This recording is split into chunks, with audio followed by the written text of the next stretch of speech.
Hello everyone, this is Madhuri. Welcome to mission पढ़ाई। जैसा कि मैंने आपको लास्ट वीडियो में बताया था कि हम आज ही तैयारी करेंगे, तो ये मेरा नेक्स्ट वीडियो है जो हम पीजीटी सिविक्स के लिए तैयारी करने जा रहे हैं, जिसमें हम कुछ क्वेश्चन सॉल्व करने जा रहे हैं। जो मेरे पास बुक है, यूथ कंपटीशंस की बुक है, ये यूथ कंपटीशन टाइम्स की। इसमें जितना भी प्रीवियस ईयर्स के जो टीजीटी, पीजीटी, जीआईसी जो भी एग्ज़ाम हुए हैं, उत्तराखंड, हरियाणा, मोस्टली जितने भी सोशल स्टडीज़ के सिविक्स के क्वेश्चंस हो सकते हैं, सिविक्स के पर्टिकुलर, नॉट सोशल स्टडी, तो वो सारे हैं और वो सब हम यहाँ पे सॉल्व करने की कोशिश करेंगे। अभी मैं आपको सिर्फ आज 20 क्वेश्चंस करके हम लोग प्रैक्टिस करेंगे। लेट्स सी कि ये कैसा लगता है आप लोगों को। अगर आप लोगों को लगता है और भी चीज़ें, और भी क्वेश्चंस हम प्रोवाइड कर सकते हैं और आप मेरे साथ तैयारी करने के लिए तैयार हैं, तो मुझे अच्छा लगेगा। आप लोग ज़रूर बताइए कमेंट सेक्शन में। चलिए, बहुत ज़्यादा मैं आपका टाइम नहीं लेते हुए लेट्स स्टार्ट।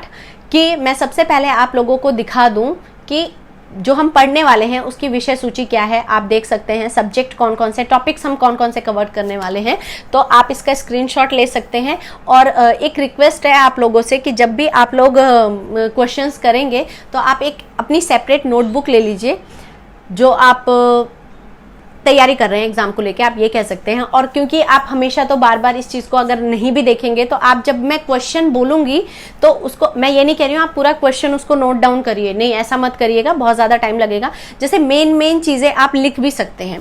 जैसे अब ये हुआ कि किसी ने क्या कहा है, भाई देखो सेइंग्स तो आपको लिखनी पड़ेगी कहीं ना कहीं आपको याद करने के लिए, और आपको अपना रिवीजन पैटर्न भी बहुत अच्छा रखना पड़ेगा कि आपको रिवीजन मतलब कैसे याद रहेगी चीज़ें। जैसे अब कुछ बच्चे कहते हैं ना, मैम पढ़ तो लिया, याद नहीं रहता। याद रहने वाली भी बहुत बड़ी प्रॉब्लम है एक बच्चों की। तो आप एक काम कर, और बहुत सारे ऐसी लेडीज़ भी हैं जो इस एग्ज़ाम को दे रही होंगी, जिनके घर के काम बहुत सारे होते हैं, जो अपनी फैमिली के साथ हैं, उनको घर भी देखना है, बच्चे भी देखने हैं, और तैयारी भी करनी है, पढ़ाई भी करनी है। तो womens are always super strong, they can do everything. I think कि उनके अंदर इतनी पावर, सुपर पावर भगवान ने पहले ही दी है कि वो सारी चीज़ें मैनेज कर लेती हैं। तो आपको क्या करना है, जब भी आप उसको नोट डाउन करेंगे, आप पढ़ो उस टाइम, नोट डाउन करो, उसको लिखो। आपको सोने से पहले एक बार रिवीजन करना है उसका। और दिन में जब भी आप कोई अपना घर का काम कुछ भी करते रहते हो, तो सबसे अच्छा याद करने का तरीका क्या है कि जो भी आप पढ़ रहे हो ना, आप उसको सोचो। मतलब अच्छा, हमने ये क्वेश्चन किया था, इसका आंसर क्या होना था। अगर आपको याद आ गया तो दैट मीन्स आपको याद है। अगर नहीं आया दैट मीन्स आपको थोड़ी देर, मतलब जो भी आप काम कर रहे हो उसको फिनिश करो और सबसे पहले आपको उसका आंसर देखना है। अगर आपने ये आदत अपने अंदर डाल ली कि आपको ये क्वेश्चन नहीं समझ में आ रहा, उसका तुरंत आपको आंसर देखना है, या आपको आपके माइंड में वो चीज़ होनी चाहिए, आपको पता होना चाहिए, तो आप बिलीव करो कि अपने आप ही हो जाएगा सब कुछ, सारी चीज़ें हो जाएंगी। तो चलिए देखिए, विषय सूची है जो हमारी, ये मैं आपको स्क्रीन पे दिखा रही हूँ। देखिए, इसमें मेरे पास ना ये बुक का जो है ना इंडेक्स, वो दिया हुआ है। मैं आपको एक बार गो थ्रू करा देती हूँ कि इसमें देखिए जितने भी टीजीटी, पीजीटी, एलटी ग्रेड के जितने हुए हैं ना, उन सबका सिलेबस है एक तरीके से, ठीक है ना। एक सबसे पहला जो टॉपिक है पॉलिटिकल थ्योरी है, यही मैं कराने जा रही हूँ, आज हम यही करेंगे। उसके बाद जो भी है हम लाइन वाइज करते जाएंगे। राज्य परिभाषा, देखिए बहुत सारे जितने भी क्वेश्चंस हैं, मैं ज़्यादा से ज़्यादा जो इम्पोर्टेंट क्वेश्चंस हैं हम सब करने की कोशिश करेंगे। ओके ना, ये पूरा इसका है, आप देख सकते हैं। उसके बाद हम पढ़ेंगे पॉलिटिकल थिंकर्स। तो पॉलिटिकल थिंकर्स में भी देखिए प्लेटो, अरस्तु, हॉब्स, लॉक, रूसो दिया हुआ है, फिर Machiavelli, Bentham, John Stuart Mill, T H. Green, Hegel, बहुत सारे लोग दिए हैं, कार्ल मार्क्स, लेनिन, माओ, ठीक है। फिर मनु, कौटिल्य, गांधी, इन सब के बारे में भी हमें पढ़ना है। जयप्रकाश नारायण, लोहिया एवं अन्य विचारक। बहुत इंटरेस्टिंग लगता है जब मैं इन लोगों के बारे में पढ़ती हूँ, मुझे बहुत मज़ा आता है। बाकी बच्चों को नहीं पता मुझे कि उनका क्या सीन है, बट ठीक है, अपने सब्जेक्ट से एक्चुअली हमें प्यार करना चाहिए, सो दैट तभी हम उसमें इंटरेस्ट ले पाते हैं ना। नेक्स्ट टॉपिक आप देख सकते हो, ये गोखले, तिलक, गांधी, नेहरू, सुभाष। संवैधानिक विकास प्रस्तावना एवं संविधान की प्रमुख विशेषताएं, मौलिक अधिकार, मूल कर्तव्य एवं राज्य के नीति निर्देशक तत्व, ये सब आप लोगों ने, ये हमारे लिए बल्कि इजी होगा। भारतीय शासन एवं राजनीति हमारे लिए इजी रहेगा जहाँ तक मुझे लगता है, क्योंकि ये हम मोस्टली हर एग्जाम में पढ़ चुके हैं। और कुछ जो हैं, जो टीचर्स हैं, जो प्राइवेट स्कूल्स में पढ़ा रहे हैं, ट्यूशन पढ़ा रहे हैं, खुद पढ़ रहे हैं, वो इन सब चीज़ों से गो थ्रू होंगे, जैसा कि मुझे मेरे साथ फील हुआ है। बाकी सबकी अपनी अपनी सिचुएशंस है, can't say. Indian public administration, ठीक है, इसके भी जो क्वेश्चंस इंपॉर्टेंट हैं जो पूछे गए हैं देखिए वो भी दिया है। और एक बात और मेरी ध्यान में रखिएगा, ये पीजीटी है बेटा, तो पीजीटी के लिए ना थोड़ा सा तो लेवल टफ है, तो जो पीसीएस और आरओ लेवल तक के जो क्वेश्चंस हैं वो भी इसमें आएंगे ही आएंगे। भारतीय विदेश नीति एवं अंतर्राष्ट्रीय संबंध देखिए, राजनीतिक सिद्धांत, अच्छा ये उन लोगों के लिए बहुत ज़्यादा अच्छा हो जाएगा जो ऑलरेडी पीसीएस आरओ की तैयारी कर रहे हैं और उनका एमए है पॉलिटिक्स में, तो ये उनके लिए एक बेनिफिट हो सकता है, वो बहुत खुश होंगे इस चीज़ से अगर वो ट्राई करना चाहे। बाकी जिसका पीसीएस का टारगेट है भाई देखिए वो तो पीसीएस ही बनेगा फिर। पॉलिटिकल थ्योरी, चलिए आज ये करते हैं हम, आप देख सकते हैं पहला क्वेश्चन क्या है हमारा, देखिए किसने कहा, कब कहा, साल भी याद रखना है। जब मैं राजनीति विज्ञान शीर्षक से अच्छे प्रश्नों के समूह को देखता हूं तो मुझे प्रश्नों की अपेक्षा शीर्षक पर खेद होता है। मतलब ये बात किसने कही कि जब मैं राजनीतिक विज्ञान का जो शीर्षक देखता हूं तो मुझे प्रश्न की जगह उसका जो शीर्षक होता है ना उससे दिक्कत होती है, क्योंकि कई बार शीर्षक में कुछ होता है होता कुछ और है। तो ये जो इम्पोर्टेंट जो लाइन है ये किसने की है, ये कही है FW मैटलैंड ने। देखिए उत्तर भी दिया हुआ है, क्योंकि मैं बहुत ज्यादा घुमा फिरा के नहीं, मैं सिंपल बुक की जो क्वेश्चंस हैं जिन बच्चों को नहीं पता हमें क्या पढ़ना है, देखिए मैं इस बुक से तैयारी कर रही हूँ, आप उसके साथ कर सकते हैं। तो पहला क्वेश्चन है, किसने कहा है जब मैं राजनीति विज्ञान शीर्षक से अच्छे समूह के प्रश्नों को देखता हूं तो मुझे प्रश्नों की अपेक्षा शीर्षक पर खेद होता है। आपके पास 4 ऑप्शन आएंगे, मैं चारों ऑप्शन पढ़ने के लिए भी बहुत ज्यादा नहीं रुक रही हूँ क्योंकि आप यहाँ पर देख सकते हैं कौन से हैं। आंसर है इसका MW मैटलैंड, ठीक है। व्याख्या मैं आपको इनकी बताऊंगी जरूर।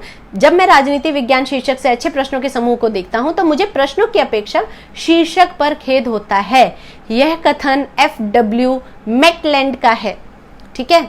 आप आंसर्स को नोट डाउन कर सकते हैं।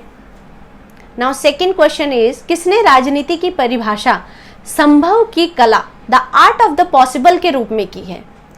अब इसमें भी आपके पास 4 ऑप्शंस हैं, but the answer is Bismarck. Bismarck ने राजनीति की परिभाषा संभव की कला, the art of the possible के रूप में की है। बिस्मार्क जर्मन साम्राज्य का प्रथम चांसलर था और तत्कालीन यूरोप का प्रभावी नेता था। उस टाइम, तत्कालीन मतलब हो गया जो उस टाइम थे, ठीक है ना, तो उनके एक प्रभावी नेता थे। अब आपको क्वेश्चन कैसे लिखना है, आपको पूरा क्वेश्चन नहीं डालना, आप सिंपल डालिए कि संभव की कला, ठीक है, संभव की कला, राजनीति परिभाषा संभव की कला, ये किसने कहा है, बिस्मार्क ने कहा है, आप इतना याद रखिए। राजनीति शास्त्र इतिहास, थर्ड क्वेश्चन है हमारा, राजनीति शास्त्र इतिहास एवं राजनीति के बीच स्थित है, अतीत एवं वर्तमान के बीचों बीच। भाई राजनीति शास्त्र इतिहास एवं राजनीति के बीच स्थित है, अतीत एवं वर्तमान के बीचों बीच, ये कथन किसका है, ये कथन कहा है जे ब्राइस ने। कौन थे जे ब्राइस? राजनीतिक शास्त्र इतिहास एवं राजनीति के बीच स्थित है, अतीत एवं वर्तमान के बीचों बीच, यह कथन है ब्राइस का, ठीक है ना। नंबर 4th क्वेश्चन है, अर्थशास्त्र का संबंध वस्तुओं से है जबकि राजनीति शास्त्र का लोगों से है। एक का लेना कीमतों से है तो दूसरे का मूल्यों से। भाई ये बहुत अच्छी लाइन है, सही बात बताइए कि अर्थशास्त्र का संबंध किससे है, वस्तुओं से है।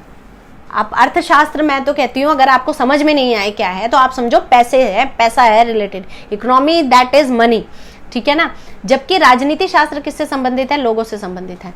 तो एक का लेना किससे है, कीमतों से लेना देना है, और दूसरे का है मूल्यों से, ठीक है ना। तो ये कथन किसका है, इसका आंसर है R.N. गिलक्रिस्ट। अर्थशास्त्र का संबंध वस्तुओं से है जबकि राजनीति शास्त्र का लोगों से है, एक का लेना कीमतों से है, दूसरों का मूल्यों से है। यह कथन R.N. गिलक्रिस्ट का है। अच्छा देखिए, जब हम लोग इन चीजों को कर लेंगे ना क्वेश्चंस को, तो उसके बाद हम एक रिवीजन भी रखेंगे, देखते हैं किसको कितना आता है। मैं लाइव क्लास रखूंगी तब कौन क्वेश्चन के आंसर्स देता है। नाउ 5th इज, किसने कहा कि राजनीतिक विज्ञान राज्य के प्रारंभ और अंत होता है। किसने कहा है कि राजनीतिक विज्ञान राज्य के साथ ही उसका प्रारंभ भी है और अंत भी है। भाई राजनीति जो विज्ञान है, राजनीतिक विज्ञान, इसका आरंभ और अंत जो है वो राज्य के साथ ही है, कोई भी जो राज्य एस्टैब्लिश होता है उसके साथ है। तो ये किसने कहा था, ये गार्नर ने कहा था। J.W. गार्नर ने अपनी पुस्तक पॉलिटिकल साइंस एंड गवर्नमेंट में कहा था कि राजनीतिक विज्ञान का आरंभ और अंत राज्य से होता है। विभिन्न विचारकों तथा विचारधाराओं का राज्य के प्रति अलग अलग दृष्टिकोण रहा है। यूनानी चिंतक कौन कौन थे भाई, प्लेटो और अरस्तु ने। इन सब के बारे में भी हम डिटेल में पढ़ेंगे, डोंट वरी, प्लेटो और अरस्तु के बारे में भी पढ़ने वाले हैं, मैं अलग से वीडियो लेके आने वाली हूँ इस पर। ये तो मैं सिर्फ क्वेश्चन आंसर पैटर्न जो हम उसमें कर रहे हैं। प्लेटो अरस्तु ने राज्य शब्द का प्रयोग संपूर्ण समाज के संदर्भ में किया है। देखिए ये आप यहाँ से भी समझ सकते हैं। एक चीज हमने यहाँ व्याख्या में भी हमें काफी चीजें सीखने को मिलेंगी। यहाँ हमें पता चल गया है कि जो प्लेटो और अरस्तु हैं, इन्होंने जो राज्य की बात की है, तो राज्य का मतलब पर्टिकुलर एक राज्य से ही नहीं है, उसकी सिर्फ आर्थिक और राजनीतिक स्थितियों से नहीं होता है, उसका मतलब होता है पूरे समाज से। क्योंकि जो भी आर्थिक और राजनीतिक जो इम्पैक्ट होता है ना, जो उसका प्रभाव पड़ता है, वो लोगों पर पड़ता है और लोगों से समाज बनता है। याद रखिएगा इस चीज को, ठीक है ना। तो राज्य शब्द का प्रयोग संपूर्ण समाज के संदर्भ में किया है तथा इसे प्राकृतिक समुदाय तथा सद्गुणी जीवन की प्राप्ति का साधन माना है। ठीक है, तो आंसर आप टिक कर सकते हैं, गार्नर। 6th क्वेश्चन है, राजनीति विज्ञान सामाजिक विज्ञान का वह अंग है जो राज्य के आधारभूत तत्वों तथा शासन के सिद्धांतों का विवेचन करता है। यह परिभाषा किसने दी? तो ये परिभाषा आप एक बार और रीड कर सकते हैं। मैं बताती हूँ, इसका आंसर है पॉल जेनेट। ठीक है, उपर्युक्त जो परिभाषा है वो जॉन पैलेट की है। तो आपको ये याद रखना है, ये कह क्या रहे हैं भाई, राजनीति विज्ञान जो है वो सामाजिक विज्ञान का ही अंग है। अब ये क्या देखता है, ये जो बेसिक स्ट्रक्चर है ना, जो राजनीति का, राज्य में क्या लागू करना है क्या नहीं लागू करना है, इसके जो सिद्धांत है उसके बारे में सारी चीजें बताते हैं। ठीक है ना। तो ये किसने कहा है, ये चीजें किसने बताई हैं? ये पॉल जेनेट ने बताई है। नीति शास्त्र के प्रोफेसर जेनेट का जन्म फ्रांस में हुआ था। ठीक है ना, जो पॉल जेनेट थे ये फ्रांस के हैं और राजनीतिक विचारों के क्षेत्र में इमैनुअल कांट से प्रभावित थे ये। ठीक है, इनकी प्रमुख रचनाएं, भाई इनकी प्रमुख रचनाएं भी लिख लीजिए, पता चला ये पूछ ले कि ये किसकी है। ठीक है ना, ला फीमेल, हिस्टोरे डी लॉ साइंस पॉलिटिक्स, हिस्टोरे डी लॉ साइंस पॉलिटिक्स, फिलॉफी डे ला रिवॉल्यूशन फ्रैंकिस इत्यादि, मतलब इत्यादि कर दिया है। ये नाम तो इंपॉर्टेंट है, लिख दीजिए ना। क्वेश्चन नंबर 7 है, राजनीतिक सिद्धांत के पतन के लिए निम्नलिखित में से कौन से कारक उत्तरदायी हैं? तो भाई राजनीतिक सिद्धांत का पतन जब होता है तो उसके लिए रीजन क्या है, कारक मतलब रीजन क्या है। ठीक है ना।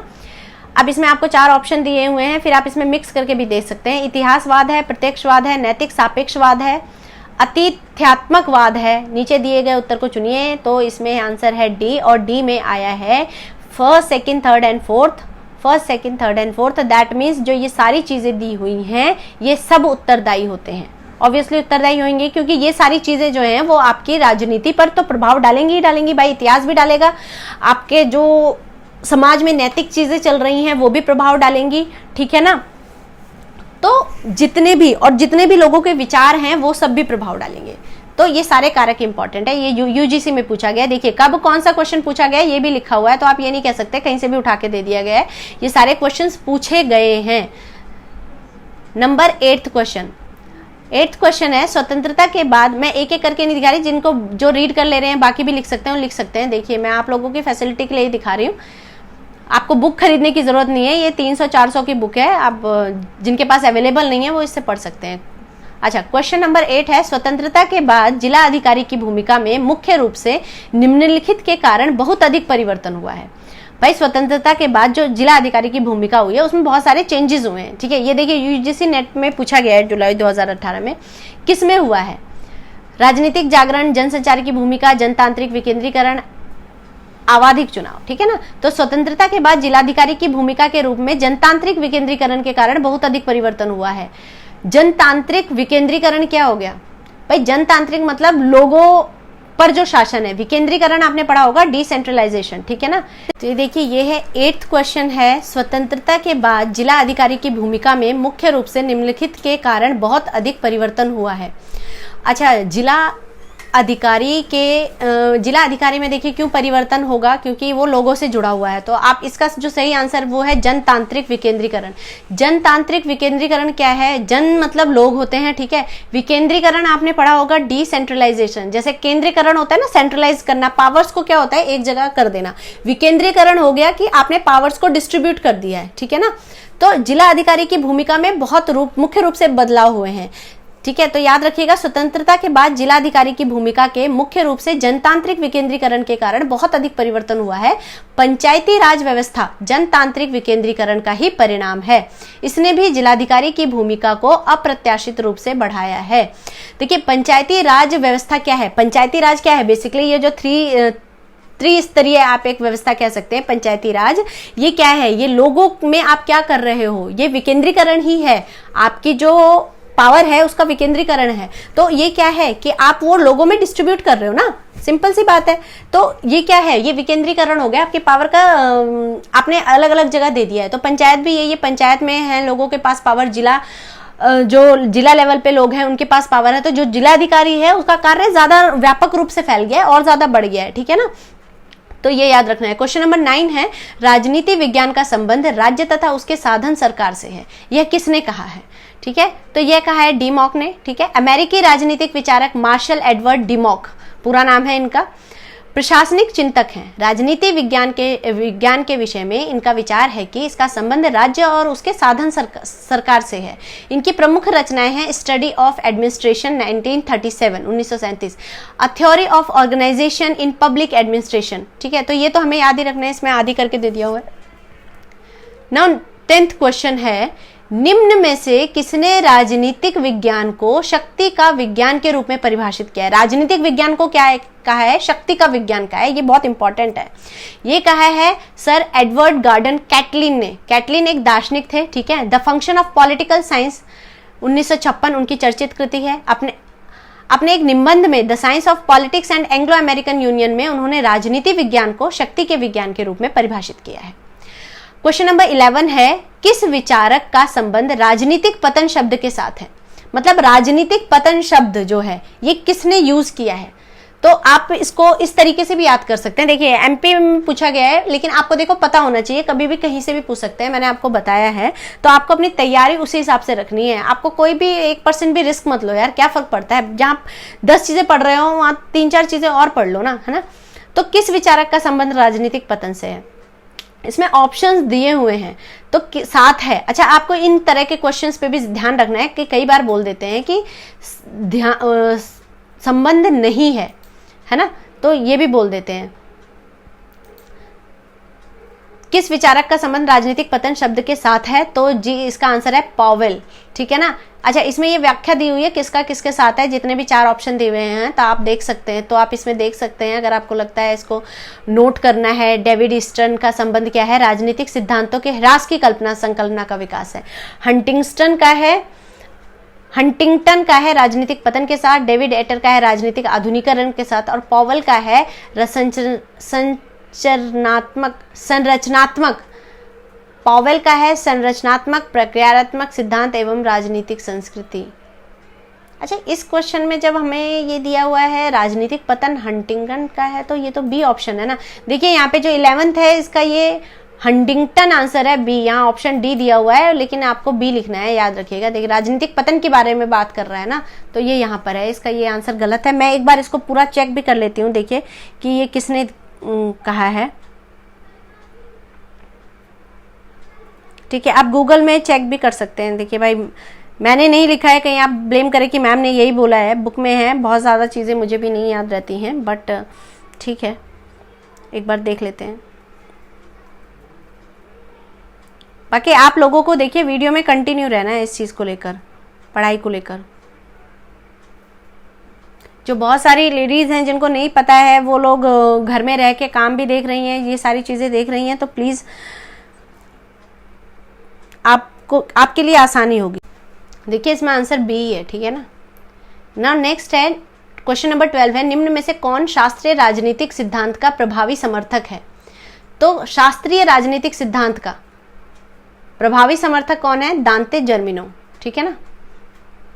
इसकी व्याख्या दी है 12th की दी हुई है कि दांते जर्मिनो शास्त्रीय राजनीतिक सिद्धांत का प्रभावी समर्थक है, जबकि रॉबर्ट डेहल, पीटर लॉसलेट और डेविड ईस्टर्न व कोबा राजनीतिक पतन की संकल्पना का विकास करते हैं।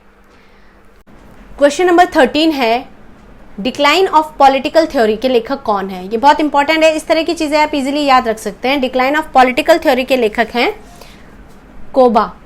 Decline of political theory 1953 Alfred कोम्बा की चर्चित कृति है, इसमें राजनीतिक सिद्धांतों के पतन की बात की गई है। क्वेश्चन नंबर 4 है ग्रामर ऑफ पॉलिटिक्स के लेखक कौन है? तो ये भी इंपॉर्टेंट है क्योंकि कई बार मैंने ये इस बुक का नाम सुना है। ग्रामर ऑफ पॉलिटिक्स के लेखक हैं H.J. लॉस्की। 1893 से 1950 20वीं शताब्दी के एक अत्यंत महत्वपूर्ण राजनीतिक चिंतक रहे हैं। यह बहुलवाद के समर्थक हैं तथा राज्य की एकलवादी संप्रभुता के सिद्धांत का तीव्र आलोचना करते हैं। ये इन्होंने अपने लेखन कार्य की बहुलवादी के रूप में प्रारंभ तथा अंत एक जनतांत्रिक समाजवादी के रूप में किया है। इनके चिंतन तथा लेखन के केंद्र में सदैव मानव की स्वतंत्रता गरिमा रही है। तो ग्रामर ऑफ पॉलिटिक्स लॉस्की की रचना है, याद रखिए, वेरी इंपॉर्टेंट। क्वेश्चन नंबर 15 है मानवीय संबंधों के उस किसी भी स्थायी रूप को राजनीतिक व्यवस्था कहेंगे जिसमें महत्वपूर्ण अंगों में शक्ति, शासन अथवा सत्ता अंतर्ग्रस्त हो। यह परिभाषा किस विद्वान की है? तो देखिए भाई, मानवीय संबंधों के उस किसी भी स्थायी रूप को, मतलब जहां भी मानव है और उसके संबंध हैं, किससे? मतलब किसी भी चीज से उसके संबंध है। मानव का संबंध समाज में होता है और समाज में जितनी चीजें चल रही हैं वो सब जरूरी हैं, वो सब आप कह सकते हो एक लेवल में आती हैं, ठीक है ना, सत्ता में आएगी। राजनीतिक व्यवस्था इसको कहेंगे। अब ये राजनीतिक व्यवस्था कहेंगे और इसके महत्वपूर्ण अंग कौन कौन से हैं? महत्वपूर्ण अंग भाई शक्ति है, शासन है और जो सत्ता चल रही है। तो अंतर्ग्रस्त मतलब है इसमें आपस में इंटर रिलेटेड है, उसके अंदर है, ठीक है ना।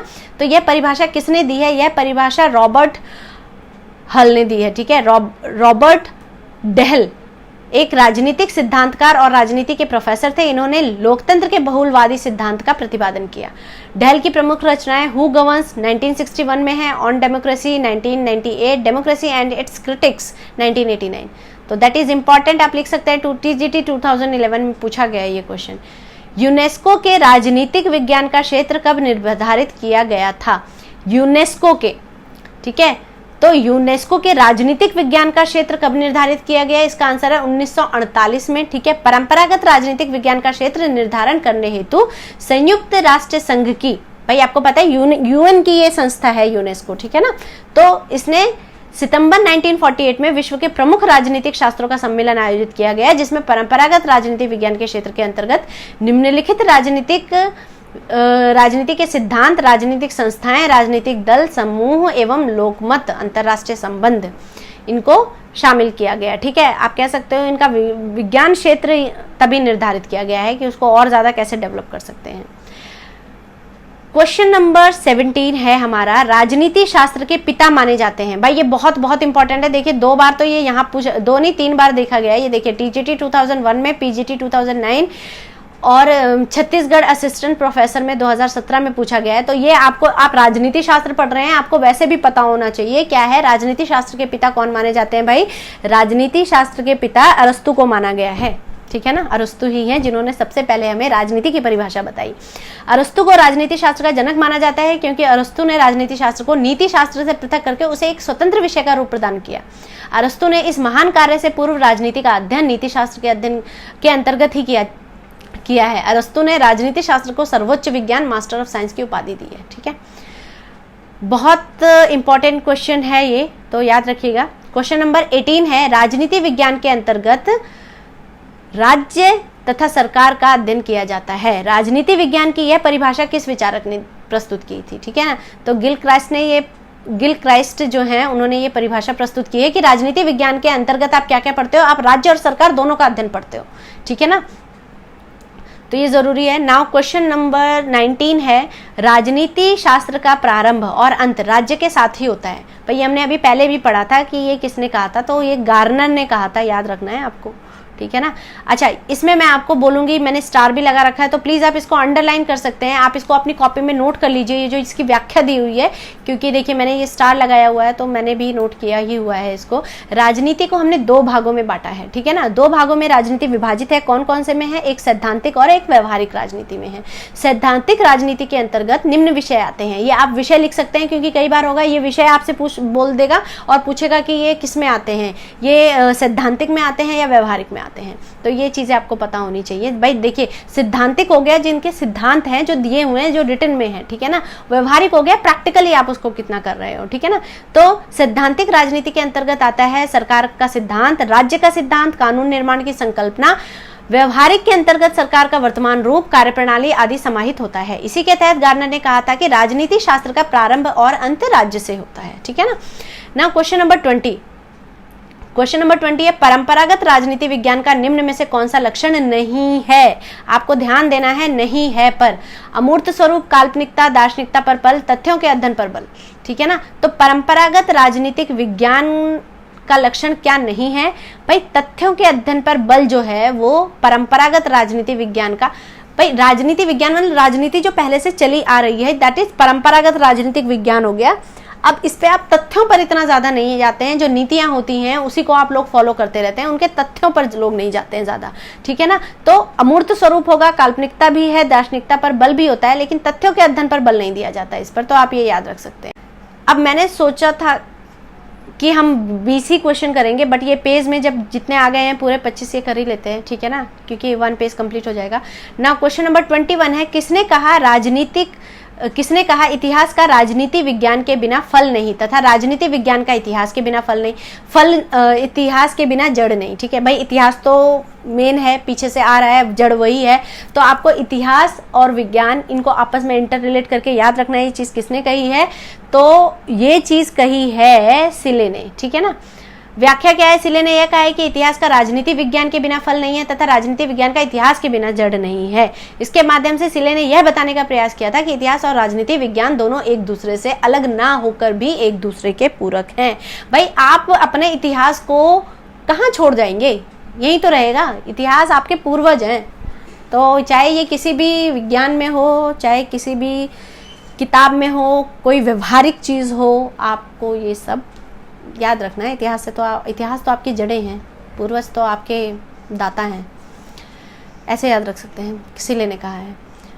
क्वेश्चन नंबर 22 है, निम्न में से कौन सा समुच्चय राजनीति विज्ञान के विषय क्षेत्र को परिभाषित करता है। मतलब राजनीति विज्ञान के क्षेत्र में भाई सब आते हैं, ठीक है। समुच्चय मतलब सब लोग आते हैं, सारे विज्ञान आता है उसमें। तो क्या है, मेरे हिसाब से डी था, और ये डी सही भी है, क्योंकि देखिए क्या क्या आएगा, राज्य आएगा, मूल्य आएंगे। बिना मूल्यों के भी आप राजनीति नहीं कर सकते, कुछ मूल्य लेने आवश्यक हैं, नहीं तो फिर उसमें फिर बड़ा बेकार चीजें भी जुड़ जाती हैं कुछ। राज्य, मूल्य, सरकार, निर्णय निर्माण और राजनीतिक दल, तो डी ऑप्शन ठीक है। पीजीटी 2003 में पूछा गया है, तो ये देख सकते हैं। क्वेश्चन नंबर 23, समाज की उन्नति के लिए विज्ञान की प्रबुद्ध तानाशाही आवश्यक है। अब ये किसके विचार थे भाई, समाज की उन्नति के लिए विज्ञान की प्रबुद्ध तानाशाही, मतलब विज्ञान की तानाशाही आवश्यक है। मैं इसे अब अपना नजरिया होता है, लेकिन ये किसने कहा था, ये फ्रांसिस बेकन महोदय जी का कथन है कि समाज की उन्नति हेतु विज्ञान की प्रबुद्ध तानाशाही आवश्यक है। बेकन को अनुदारवाद का जनक कहा जाता है, ठीक है। बेकन को अनुदारवाद का जनक कहा जाता है। अनुदारवाद भी पढ़ेंगे, ठीक है, सब पढ़ेंगे, टेंशन मत लीजिए। अभी क्वेश्चंस करते हैं। कैटलिन के अनुसार राजनीति विज्ञान का विषय क्षेत्र क्या है। कैटलिन को मुझे लगता है, जहां तक हमें याद रखना चाहिए, कैटलिन ने कहा था कि शक्ति का अध्ययन, ठीक है ना। कैटलिन ने राजनीति विज्ञान को क्या कहा है कि ये शक्ति का अध्ययन है। भाई जितनी आपकी शक्ति है उसको आप अध्ययन कीजिए, उसके बारे में जानिए। उन्होंने उसी को ही विज्ञान भी कहा है, ठीक है ना, शक्ति का विज्ञान कहा है। कैटलिन ऐसे पहले व्यक्ति थे जिन्होंने एक ऐसे व्यवस्थित सिद्धांत का विकास किया जिसमें शक्ति को केंद्रीय स्थान पर रखा गया है, ठीक है ना। इन्होंने फर्स्ट टाइम ऐसा लगा शक्ति केंद्र होनी चाहिए। अच्छा, क्वेश्चन नंबर 25, ये लास्ट है आज का। आंग्ल भाषी जगत में राजनीतिक सिद्धांत मर चुका है, साम्यवादी देशों में वह बंदी है और अन्यत्र यह मर चुका है। यह कथन किसका है। ये अल्फ्रेड कॉबन ने कहा है। आंग्ल भाषी जगत में, आंग्ल भाषी हो गया मतलब बहुत सारी जो लैंग्वेजेस बोलते हैं, ठीक है ना, दूसरे देशों की लैंग्वेजेस भी बोलते हैं। आंग्ल भाषी जगत में राजनीतिक सिद्धांत मर चुका है, जहां बहुत सारे लोग हैं, उनके विचार हैं, उनकी भाषाएं हैं, उसमें कहते हैं कि राजनीतिक सिद्धांत जो हैं वो मर गए हैं। क्या ऐसा सही है। अब कह नहीं सकते हैं, वो कह रहे हैं कि साम्यवादी देशों में वो बंधक बन के है और और जगह वो मर गया है, मतलब राजनीतिक के सिद्धांतों से काफी आहत हैं, मुझे ऐसा लगता है। आंग्ल भाषी जगत में राजनीतिक सिद्धांत मर चुका है, साम्यवादी देशों में वह बंदी है और अन्यत्र मर रहा है। यह कथन अल्फ्रेड कॉबन का है, ठीक है ना। कौन फ्रांसीसी इतिहास के प्रोफेसर थे जिन्होंने प्रमुख फ्रांसीसी इतिहासकार फ्रांसवा फोर्टो के साथ मिलकर फ्रांसीसी क्रांति के शास्त्रीय उदारवादी दृष्टिकोण की वकालत की है, ठीक है ना। तो आई होप कि आपके लिए ये हेल्पफुल रहेंगे, ये बहुत इंपॉर्टेंट है, यकीन मानिए मेरा, ठीक है। तो आज हमने 25 क्वेश्चंस किए हैं, कल हम फिर से 25 क्वेश्चंस करेंगे और हम ज़्यादा से ज़्यादा क्वेश्चंस को कवर अप करने की कोशिश करेंगे। हम रिवीजन भी करेंगे कि कैटलिन ने क्या कहा था, गार्नर ने क्या कहा था। तो अगर आपको ये वीडियो पसंद आया है तो प्लीज़ चैनल को सब्सक्राइब करिए, वीडियो को शेयर करिए फ्रेंड्स के साथ, और आने वाली वीडियोस भी देखते रहिए, क्योंकि that is going to be most important because we are going to cover this whole book, every questions we are going to, and I think 9000 questions हैं। आई एम नॉट श्योर कि 9000 हम कर लेंगे, but पूरी कोशिश है और करना है, एग्ज़ाम क्लियर करना है। तो अपने आप में ये इस चीज़ को लेकर चलिए, मोटिवेट रहिए हमेशा कि हमें ये एग्ज़ाम क्लियर करना है, किसी भी कीमत पे करना है, ठीक है। पढ़ेंगे मिशन पढ़ाई के साथ। आई होप जो मैटर मैंने आपको प्रोवाइड किया है वो यूट्यूब पे कहीं पर भी नहीं है, कोई भी पीजीटी के ये क्वेश्चंस नहीं अवेलेबल करा पाएगा, क्योंकि टॉपिक ही नहीं है, लोगों के पास मैटर ही नहीं है। और मैं एक कोशिश कर रही हूँ कि जो लेडीज़ हैं, जो गर्ल्स हैं, प्रिपेयर कर रही हैं, जिनके पास बुक नहीं है, जिनको समझ में नहीं आ रहा है कि हम कहाँ से तैयार करें, तो प्लीज़ मेरे इस वीडियोस जो सीरीज़ मैंने शुरू किए इसको देखते रहिए, मुझे भी मोटिवेशन मिलेगा, आपको भी मोटिवेशन मिलेगा। और लगता है कि आपको कुछ भी मुझसे बात करनी है तो आप कमेंट सेक्शन में करिए, बात करेंगे। Thank you so much, bye, have a nice day, अपनी तैयारी पूरी रखिए, फिर से मिलते हैं। Thank you, bye.